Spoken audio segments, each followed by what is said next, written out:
Welcome to a new daily top Askreddit video. Today's topic. What's a small inconvenience curse that would drive somebody insane?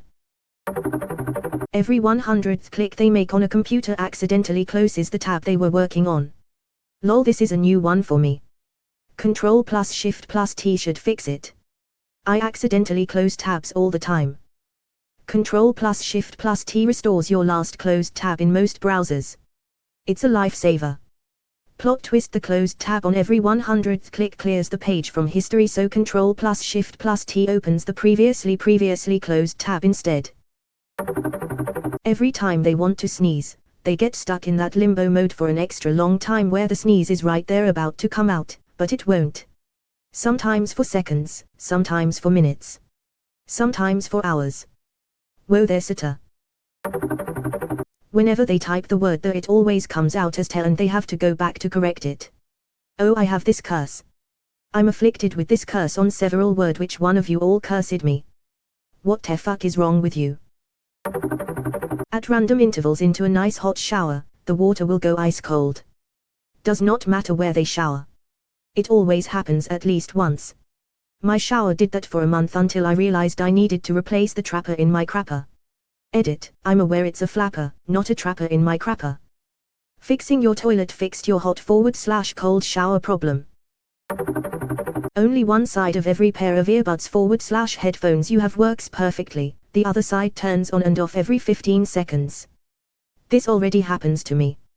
What the hell did I do to you? You looked at me weirdly in church. May their socks always be just a little damp, in one small spot. Rarely the same spot, and it applies to every pair they put on, even if it's fresh from the dryer. Ah. Damn. Wet socks. Such a nuisance. Oh, how it soaks deeply. Those dark, cold waters do travel so strongly.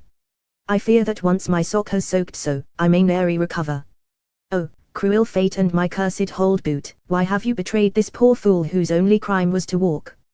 Wretched fool am I indeed to place my trust in earthly works of man, when the gods, so twisted in their treatment of mankind, see fit to punish us, so weak, so completely.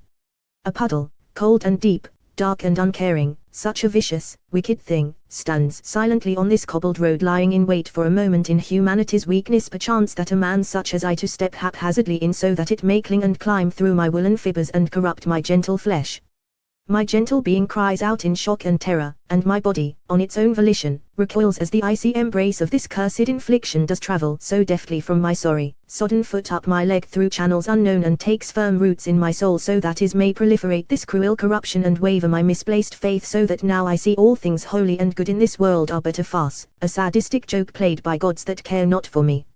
As the wetness grips me like the sharp clutch of some large, relentless raptor fit on rendering the sweet flesh of a helpless, squirming babe such as I curse the gods and beings that we had once thought so holy, with divine wisdom, that now I see, for this cold, dark ripple has opened my eyes, that they seek to destroy this world, what little good there is left in it, and treat us so insignificantly, as if my soul, so easily manipulated, carries not an ounce of weight with which to purchase any right to be, to exist, to matter in this cosmos, and I hear laughing, their twisted chortling, rattling, mocking deep in my brain, and I turn my eyes inward, hoping, though so lowly I may be, that I may see these gods and look upon their wicked forms.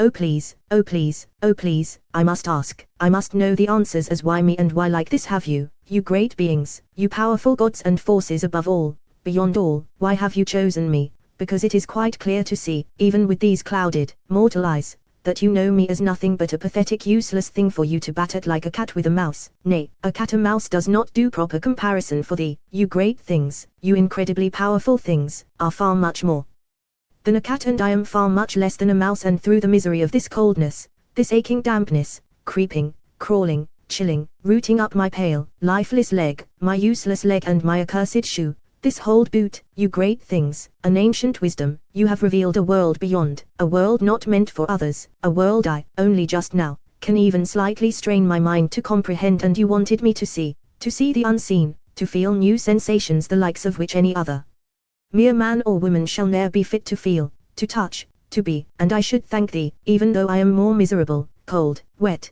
clammy, and damp than I should have ever thought possible. Now this reality means nothing.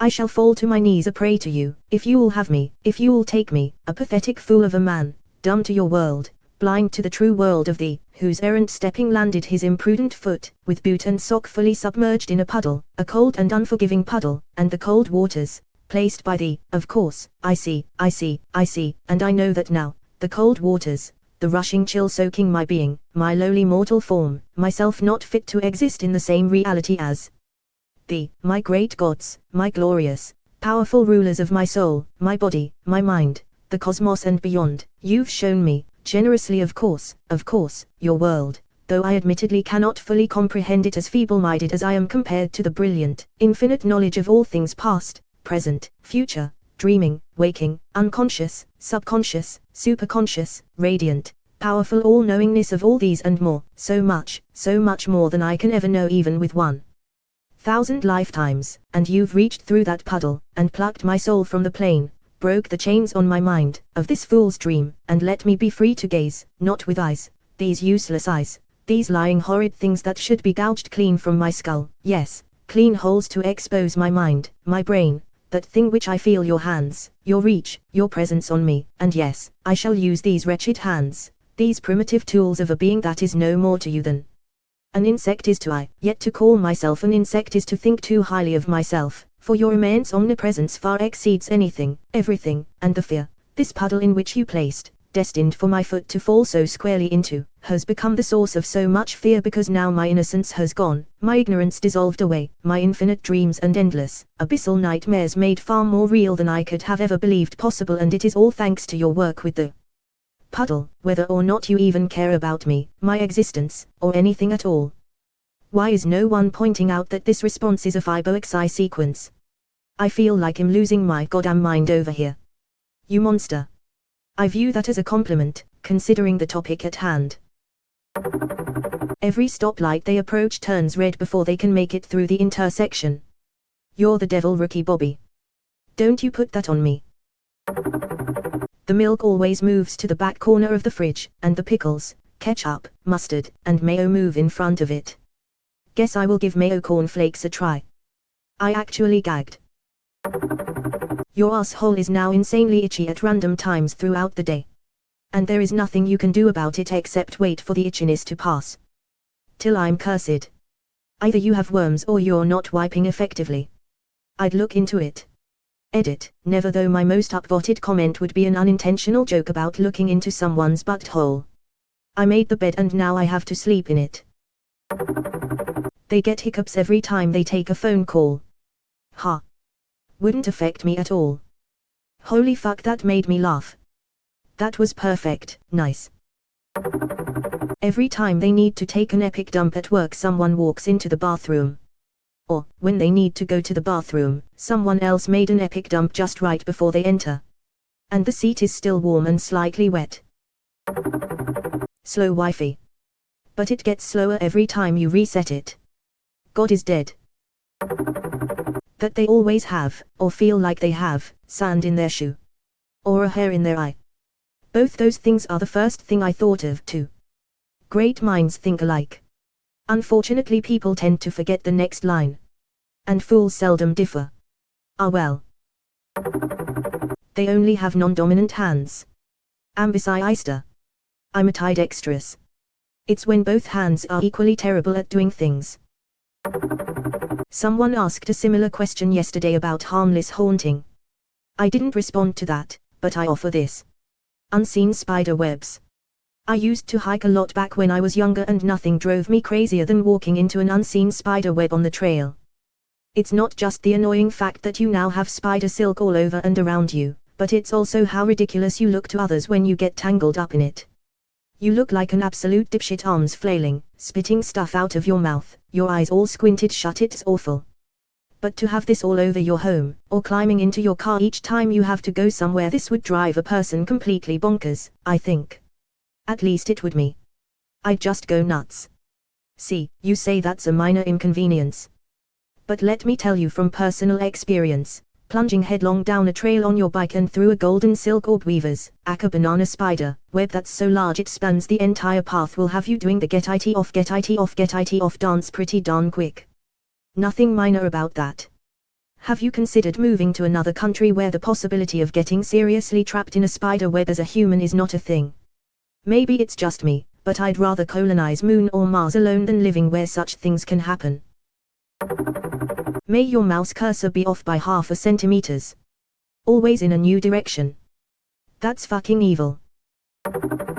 Literally everything you say is taken the wrong way. I feel like I've been afflicted with this for at least a decade. Edit, as someone who struggles to connect with others, I am flabbergasted by the replies that blame being married / their spouse for feeling this way. You had the freedom to pick a partner, something I would give my left titty to have, and chose someone who makes you feel this way. What you feel is no way similar to how I feel. That was really inappropriate. How dare you? Story of my life, man. I feel like I haven't successfully joined in a normal conversation in years.